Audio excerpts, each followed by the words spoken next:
Hey guys, Ed over here at FICM Repair. It's been a minute. Thanks for watching. Topic of today's video is why choose us? You've got a FICM problem. Why would you choose FICM Repair versus some of these other places? You know, I would tell you that these other places, I'm not aware of any of them that work on the logic side. They only work on the power side. Well, if they're only working on the power side, I mean, that's kind of a problem. So you've got, UO 105 codes, lost communication with FICM. You've got dies while driving. That's a logic board issue. You got FICM's killing injectors. That's a logic board issue. Circuit high codes. That's a logic board issue. And there's others too, right? And so it's like interesting. And yet all these other places don't seem to know how to work on the logic side. It took us a minute too, but we've been doing this a long time. And so we fix all that stuff and so much more as part of our standard repair option. So if you come in and you say, hey, I want a basic FICM, we go ahead and we find out what's wrong with the silly thing and we fix it and we put it back together again and we're done. And it's great. In 95% of those cases, there's a logic board something that has happened to that fuel injection control module. Now, as you might well imagine, what's interesting here is that, not everyone's good about returning their cores, right? Even though there's a core charge, they're like, forget that noise, and it sits on the shelf and we don't get our core back, which makes it rough to stay in business. So we obviously have relationships with boneyards all over the nation. And when those boneyards send us a FICM by the, FICMs by the pallet. These came from running driving trucks that just got T-boned, rear-ended in a ditch, rolled, whatever. And so what happens is, you expect like 95% of those FICMs to be just fine. They were in driving trucks after all. But what we have found is that that's not the case. Even though they would run and drive a truck, the signaling isn't right. Probably 95% of the modules that come in from the boneyards actually have a problem with them. Probably maybe even more than that, actually. And so yet, these were running driving trucks. Now, they'll still run a truck, but the signaling isn't right. They're clipping. The fuel economy is not going to be there as a result. The reliability is certainly not going to be there. Maybe there's a complete voltage upconvert circuit that's dead. Maybe there's a MOSFET issue on the logic board. Very common, by the way. There's any number of things, but when you go ahead and you choose to pick up a FICM from a competitor, say, oh yes, we have a known good logic on here. Say, for example, some of our competitors say, oh, we have a known good logic. How is it known good? Did you just install this in a truck and say it starts and runs, and therefore you called it good, or did you actually go ahead and do a signaling test? Did you actually go ahead and put it on the oscilloscope and watch it to verify that those waves were being formed in the way that they're supposed to be formed?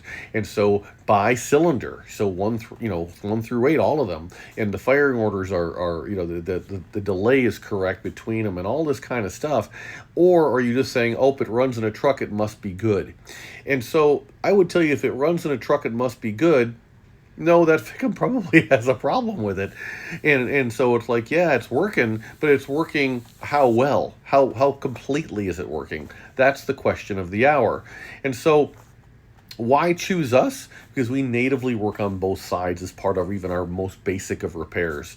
Now, with our ultra repair, things are different, right? With the module comes in for the ultra service, we don't even care what's wrong with it. We don't even do a die again in the beginning, right? We just rip the thing apart and change out all that list of components that likes to die. Man alive, there's a list. Like 12 different ways that these things die. And we take care of all of that. And so you push the magic reset button on life. And our warranty rate, I mean, it's low, like low. If you have a ultra FICM from us, we've been doing this for a hot minute, right? The likelihood of you having a problem is through the floor. Now, can you increase your reliability by making sure your batteries are good, your grounds are good, your alternator is properly sized and the voltage regulator is working right on the alternator? Yeah. And by the way, 9 times out of 10 when an alternator on a Power Stroke 6.0 fails, it fails because, why? The voltage regulator left the chat, and when it did, the stupid thing keeps on charging. How annoying is that? And so you got 13, 5, and 14, and you think you're solid, but really you're not, because you got too much AC ripple. And 100 milliwatts, that's caps, right? That's as high as you want to go. And so if you got too much AC ripple current, what happens is it fries FICMs, it fries ECMs. So, and by the way, if you're a Dodger Cummins guy, ECM, TCM, PCM, TIPMs, FICMs, even instrument clusters, they're all affected by bad voltage regulators, which is a super common problem in diesels because the alternator is too bloody small for the application. Welcome to the reason why we sell alternators, right? And properly sized ones. We can help you, navigate that minefield. But why would you choose us? You would choose us because when you call and say, "Hey, I need a FICM," our first question is not, "What FICM do we want to sell you?" It's what's the truck doing to make you think you need one of these things? And we go through the time to diagnose it, to figure out, okay, yes, the FICM is bad, and then figure out, okay, why is it bad? Let's go ahead and make sure you don't have this problem again. Because if we don't figure out why it's bad, we're just going to do indeed that. And now that's the definition of insanity: doing the same thing, expecting different results. So the other thing is, like with the ultra service, especially, when we're going through and we're taking care of all the methods that these things, have failed over time. It's not like technology stayed still for the last 20 years. And so you're getting the latest version of the components. You're getting the latest everythings. And so there's cases, and a fair number of them, where the parts are actually better now than they were then. And so we give you those upgrades as a native part of what's going on. And so it's a plug and play, go and done kind of thing. And if you want to have built-in happiness, you'd ask for a FICM tune. It doesn't make its power by advancing the timing, so there's no increased risk of cylinder head gasket failure. It prolongs the burn. There's the kaboom. The piston's heading down south away from top dead center. And what happens? The injector is still injecting fuel. And so it just increases the duration of time that the cylinder is under peak power, instead of advancing the timing to make its power like an ECM tune would do, which increases cylinder head pressures, which blows head gaskets. We get customers 600,000, 700,000 miles on their non-molested 6.0, right?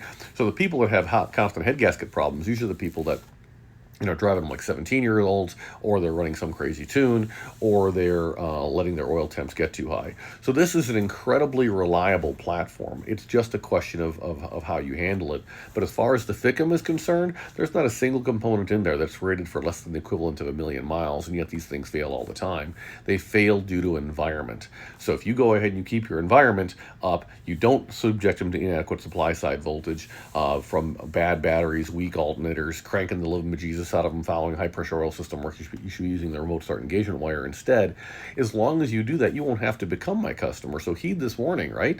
And if you got questions about that, drop us a note, give us a call, or whatever. The goal is never to sell you stuff, it's just to tell you stuff. So whatever you need, we got you. We rep for about everybody, by the way. So, you need ball joints, we got you. Carrier bearings, yeah. Crate motors, crate trannies. But of course, glow plugs and injectors and turbos and lines and tires and mirrors. Oh my! All right. So, I hope this video helps clear the air on that. And if you have any questions at all, please feel free to put them in the comments, and we'll take a look at those and get you a video response to those as well. All right. Thanks very much. FICMRepair.com. We're all in this together. Thanks, guys. Appreciate you.